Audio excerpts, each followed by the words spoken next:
Hi, hello, this is your Yoyo Sam. Welcome to my channel. To all subscribers and non-subscribers, you are very much welcome. If you have any comment, just go to the comment section on my channel and hit also the notification bell with a ringing sign. Thank you very much and thumbs up. Come on, let's bolt in.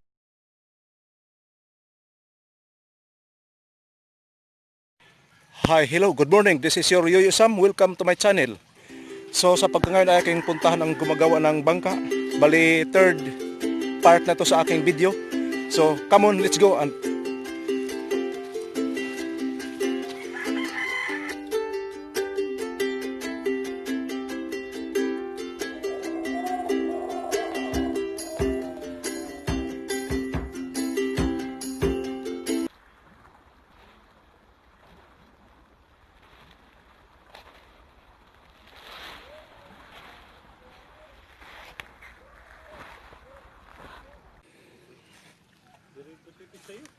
so ngayon ay kabit na yung off ito. Pero hindi pa na padikitan pero gi-align na. So ito na yung mga pangyayari ngayon at naikabit na rin yung mga ribs dito sa isang keel o yung backbone sa isang bangka. Sa English ay yung keel o kilya. Ito yung mga ribs na dito lagyan ng marine plywood yung dingding o wooling. So ito mga pangyayari, kahapon hindi pa ito naikabit dahil nagawa pa ng stitching sa isang kinain ng anay. So ganito ang pangyayari ngayon. Kung natatandaan nyo na nung kahapon, dito ay mayroon pa ito mga butas-butas pero ngayon ay makinis na dahil nilagyan na ng marine epoxy. So ito na yung pangyayari, so matibay na siya ngayon. So wala na makita mga butas-butas. So ready for fire. So lagyan na to ng dingding yung wooling na marine plywood 1/4. Yung tunay talaga na marine, hindi yung marine. Kasi kung hindi marine ang ikabit nito na plywood, so mga isang linggo lang wala na. Natanggal na yung balat. Yung marine talaga ay para talaga yung sa dagat. Yung mga sa may tubig na palagi nababasa.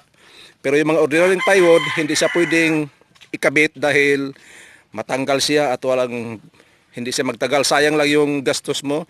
Ito yung bow, naikabit na yung bow. Pero kailangan pa to dito ng epoxy rito para matibay siya. Ito, epoxyhan.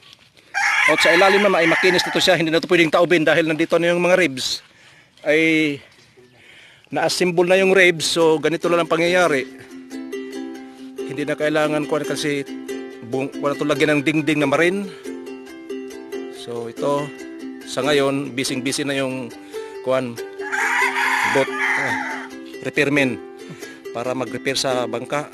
So ito mga pangyayari ngayon.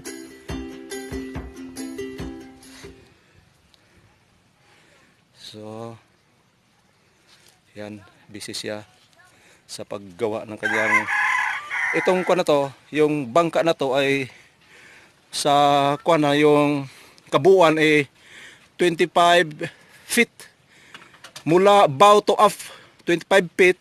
So dito banda ilagay yung engine na gasoline feed engine, 7.5 horsepower, pero lagyan pa to ng isang yung plank na siguro 2 ang kakapal, yung tinatawag na namin dito na plataforma o platform.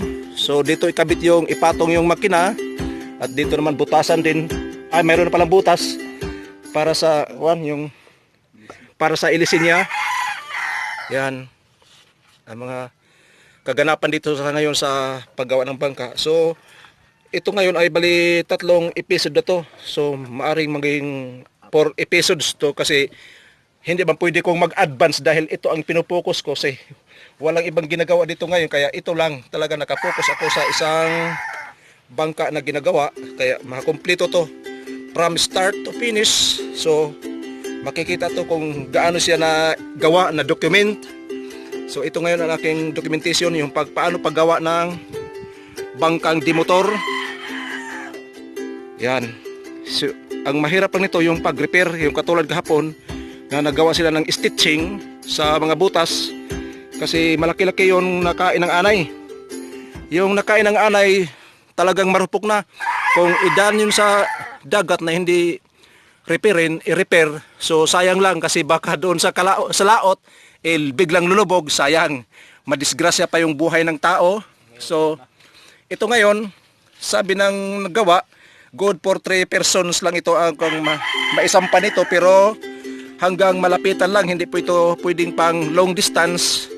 Kahit malapitan lang, kung malaking alon, hindi rin pwede dahil iwas na lang para hindi ma-disgrasya ba yung buhay at saka yung ari-arian. So, ika nga, safety first para paano na yung pira kung wala nang naghanap buhay. Anin pa yung damo kung wala na yung kabayo. So, mag-safety first muna sila bago magpalaot. Ang ginagamit naman ito nila na pang huli ng isda ay lambat. Ang mata ng lambat ay 11 cm. Oh, ayan. Malaki-laki na yung mga huli na yan. 11 cm kung kung 1 kilong isdang bilhin mo diyan, siguro nandyan sa mga 14 piraso. Kung pareho sila ang laki. Oh, ang sizes ng isda na makuha na mahuli. Pero kung yung maliliit, marami-rami. Pero mas maganda talaga pag malaki dahil iba yung lasa ng malaki at sa maliit. Yan. Bising-bising na yun. Siguro, mga next day, o makabitan na to dito na ngayon ng dingding o marin. At saka, kailangan pa to dito ng isa pang kahoy dito sa ibabaw na ipatong. Ay, lagyan pa to dito ng kahoy na katulad dito pero mahaba. Kasi dito rin isa ibabaw ang kahoy para kung wala namang kahoy, pangit din, hindi matibay. Ito rin ang isang banda na nagpatibay sa isang ribs at saka dito sa ilalim yung plywood na 1/4 ang size marin. So ito na nga mayroon siyang kwan dito. Yan, nilagyan ng kanal para sa preparation sa marine 1/4 na plywood. Yan, at saka ang gagamitin dito na pako yung tanso. Yung bronze.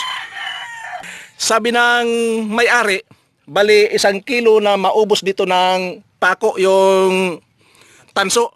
Bali, ang halaga niyan ay 900 pesos ang bawat 1 kilo. Oh, expensive. Expensive yung pako.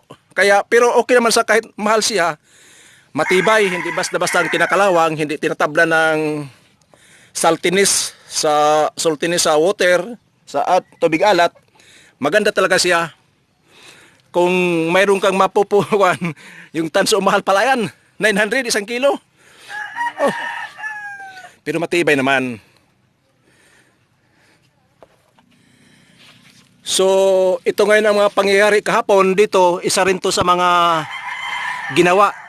Sa ibabaw kasi malinis na dahil yun ang inuuna para makita na kung ano talaga ang diferensya, kung flat na ba siya. Pero ito sa ilalim, madali lang to, pero ito yun oh, nakikita niyo na yung epoxy at saka wala na siyang mga butas-butas, mga nakikita.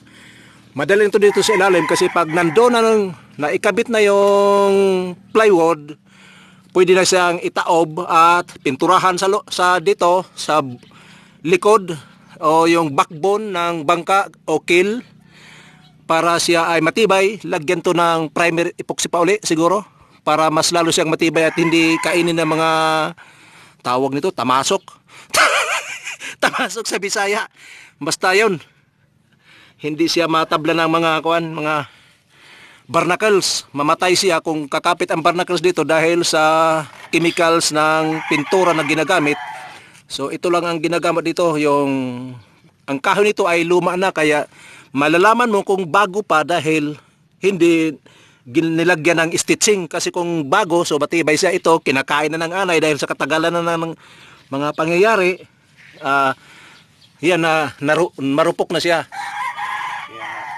Oh, pinalitan at nilagyan ng panibagong kahoy, ginamitan ng kahoy na one of our national tree in the Philippines, Nara. Ang ipinlit, mas matibay itong Nara. Hindi ito basta-basta dahil matigas. Hi, hello, this is your Yoyo Sam. So maraming salamat sa mga taong nanonood at sa nag-subscribe sa aking YouTube channel.